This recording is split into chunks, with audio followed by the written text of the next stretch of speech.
आज से 10-15 साल पहले महीने की शॉपिंग का एक अलग ही रिचुअल होता था।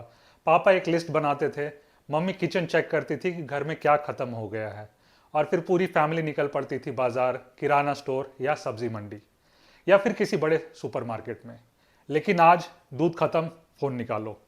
ब्रेड चाहिए, फोन निकालो। शैम्पू खत्म, फोन निकालो। 10 मिनट में डोरबेल बजती है और सारा सामान आपके हाथ में होता है। No list, no planning, no family outing, सिर्फ एक notification, your order has arrived. लेकिन कभी सोचा है इस कंफर्ट की असली कॉस्ट क्या है? ये बदलाव सिर्फ हमारे शॉपिंग करने का तरीका नहीं बदल रहा, ये चुपचाप 2 जनरेशन्स के बिजनेस मॉडल को हिला रहा है। एक तरफ हमारे मोहल्ले के वो किराना स्टोर्स हैं जो दशकों से चल रहे हैं, और दूसरी तरफ वो बड़े हाइपर मार्केट और सुपरमार्केट जिन्होंने कभी कभी हमें ह्यूज डिस्काउंट्स और वन स्टॉप शॉपिंग करने का सपना दिखाया था। आज दोनों प्रेशर में है। ट्रेडिशनल रिटेल एक बड़े ट्रांजिशन से गुजर रहा है। आज हम बात करेंगे इंडिया की सबसे बड़ी रिटेल वॉर की, एक ऐसे जंग की जहां 10 मिनट डिलीवरी एप्स ने ना सिर्फ हमारे मोहल्ले वाले के किराना स्टोर्स का धंधा आधा कर दिया है, बल्कि बड़े बड़े हाइपर मार्केट्स और मॉल्स को भी घुटनों पर ला दिया है। Let's decode the business of quick commerce.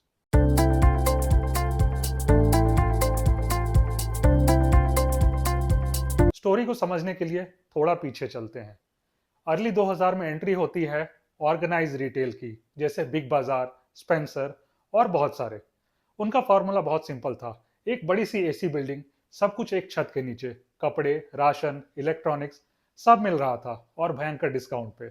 In massive hyper market का मॉडल एक बहुत इंपॉर्टेंट मैट्रिक्स पे चलता है। पहला, इकोनॉमीज ऑफ स्केल, मतलब बड़े ब्रांड से बल्क में माल खरीदो, मैसिव डिस्काउंट पाओ और कस्टमर को सबसे सस्ता, सबसे अच्छा ऑफर करो।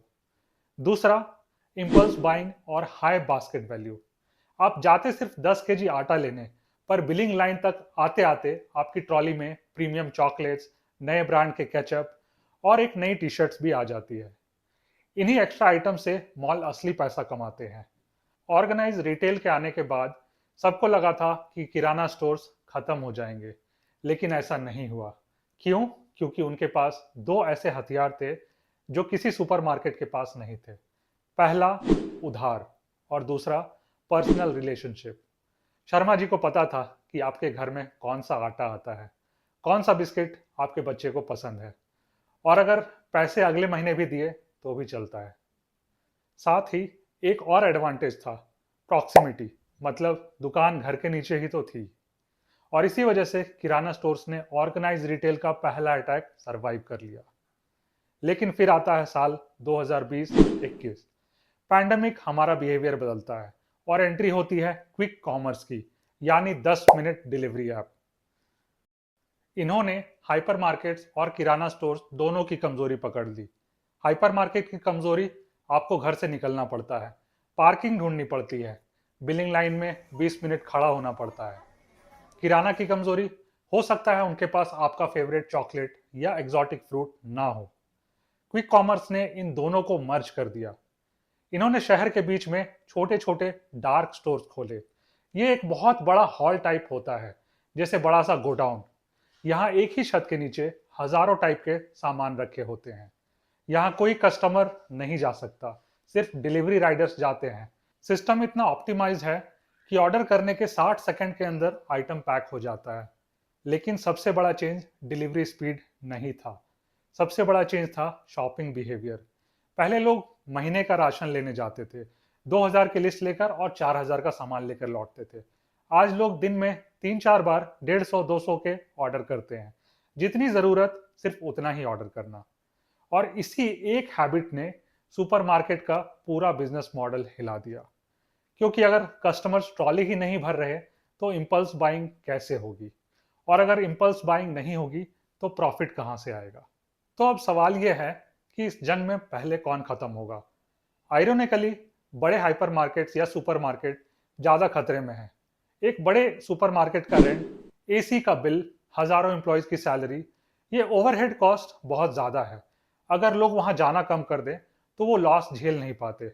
बिग बाजार का डाउनफॉल इसका सबसे बड़ा एग्जाम्पल है। वहीं दूसरी तरफ हम किराना स्टोर्स की बात करें तो उनका ओवरहेड कॉस्ट ना के बराबर है। अपनी दुकान, छोटा स्पेस, कोई फैंसी एसी नहीं, पर उनका कस्टमर बेस जरूर श्रिंक हो रहा है, खासकर मेट्रो सिटीज में।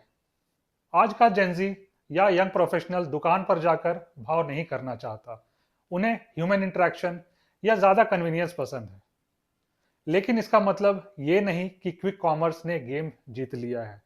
पिक्चर अभी बाकी है।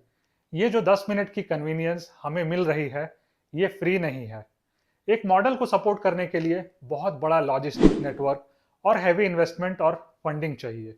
और इसीलिए धीरे धीरे आप देखोगे डिलीवरी फी, हैंडलिंग फी, प्लेटफॉर्म फी, स्मॉल कार्ट फी, सर्च फी, कन्वीनियंस का बिल इवेंचुअली कस्टमर तक पहुंचता ही है। अब असली चैलेंज होगा, क्या स्पीड और प्रॉफिट एक साथ एग्जिस्ट कर सकते हैं? तो क्या फ्यूचर में फिजिकल स्टोर्स खत्म हो जाएंगे? शायद नहीं। रिटेल एक्सपर्ट्स कहते हैं कि फ्यूचर ऑमनी चैनल है। जो स्टोर्स टेक्नोलॉजी और कन्वीनियंस के साथ अडेप्ट करेंगे वही सरवाइव करेंगे। कुछ सुपरमार्केट बल्क बाइंग और वैल्यू प्राइसिंग के साथ टिकेंगे, और कुछ किराना स्टोर्स व्हाट्सएप ऑर्डरिंग और लोकल डिलीवरी के साथ।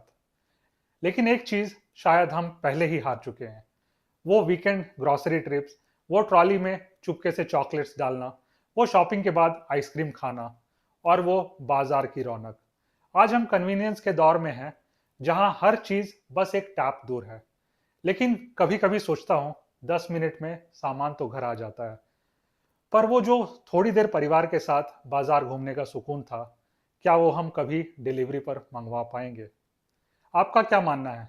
क्या आप अभी भी किराना स्टोर या सुपरमार्केट जाते हैं, या आपका घर भी 10 मिनट डिलीवरी से चल रहा है? कमेंट्स में ज़रूर बताएं।